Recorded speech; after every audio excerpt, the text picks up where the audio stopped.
All right, let's talk about one of the most brilliant and, yeah, brain-bending science fiction novels of the last couple of decades, Hannu Rajaniemi's The Quantum Thief. I mean, this book throws you into a universe of post-human gods and, of course, quantum thieves, and it can be, well, a little dense. So think of this as our guide, a way to unpack this absolutely incredible world together. The book kicks off with this quote from Maurice Leblanc, the guy who created Arsène Lupin, the OG gentleman thief, and it just perfectly sets the stage. It's all about this one central question. If you're living in a future where your mind can be edited, backed up, even rebooted, what's left of the idea of a single stable you? What even are you at that point? So let's really lean into that question. I mean, forget about just having a social media profile online. Imagine your entire consciousness is on the network. Every single memory, every secret you've ever had, every fleeting thought, it's all just data. What kind of world does that even create? Well, Rajanimi's answer, it's as thrilling as it is, frankly, terrifying. So, okay, how does a world like that actually work? Well, one of the first chapter titles is Stolen Goodbyes, and that just perfectly captures it. It's a reality where even something as personal as a final farewell can be copied, stolen, and sold. In this world, your identity isn't some fixed, solid thing. No way. It's this constant push and pull between technology and who you think you are. Okay, to really get a grip on this universe, you have to understand its operating system. It all comes down to two key pieces of tech that basically run everything, every single social interaction. First up, you've got something called Gavulalot. The best way to think about it? It's like the ultimate souped-up privacy setting, but for your entire mind. It's this invisible field you create around yourself, and you can program it to control exactly who gets to see you, what they're allowed to remember about you, and even what information you receive from them. It's your personal firewall against the constant noise of a billion other minds. So, what's that Gavulat firewall protecting you from? Well, it's protecting you from the exo memory. And that is basically a giant, shared, cloud-based memory for the whole of society. I mean, everything. Every public event, every private chat, assuming your Gavulat settings allow it, gets recorded and stored. If you need to know something, you don't Google it, you just kind of blink and access the collective consciousness. In this world, your mind and the world's memory are basically the same thing. And this whole setup creates this fundamental, constant trade-off, right? If you leave your Gevalut wide open, sure, you're swimming in this incredible, rich world of information and shared experience, but you are also completely, totally vulnerable, a total open book. But if you lock your Gevalut down tight, you're perfectly secure, but you're also completely alone, cut off from everything. So every single moment of your life is this choice, connection or privacy. You can't really have both. So, with that tech foundation laid, let's go to our main setting. We're heading to the Oubliette, which is this incredible moving city on Mars. And here, things get even weirder. The economy isn't based on money or crypto or anything like that. It's based on something way more precious, your conscious existence. The currency is, literally, time. So, how in the world does that work? Well, it's this crazy cycle. You start your life as a noble. That means you're a conscious human, walking around, living, and spending your time like money. But when the clock on your watch runs out, when it hits zero, your consciousness gets downloaded and put into storage. Your body, meanwhile, becomes a quiet, basically a robotic servant that toils for the city. And what's it doing? It's working to earn back enough time so that you can be conscious again.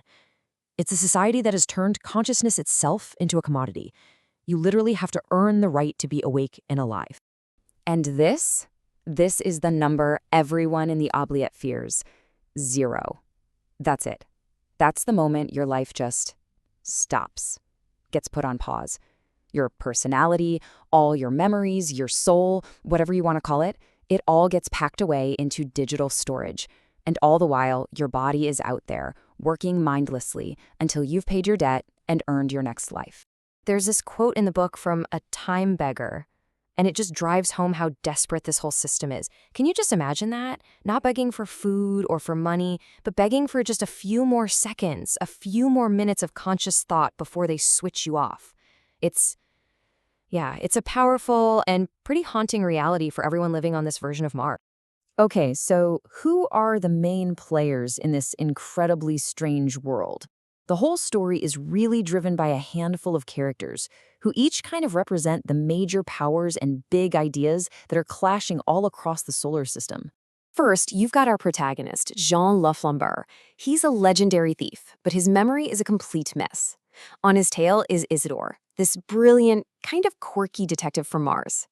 The one keeping them both in line is Mealy, a fierce warrior who's been bioengineered for one thing: combat. And the ones pulling all the strings from way, way behind the scenes, that's the Sobernost. Think of them as these uploaded collective minds that are so powerful, they're basically gods. And they're fighting a war over the future of consciousness itself.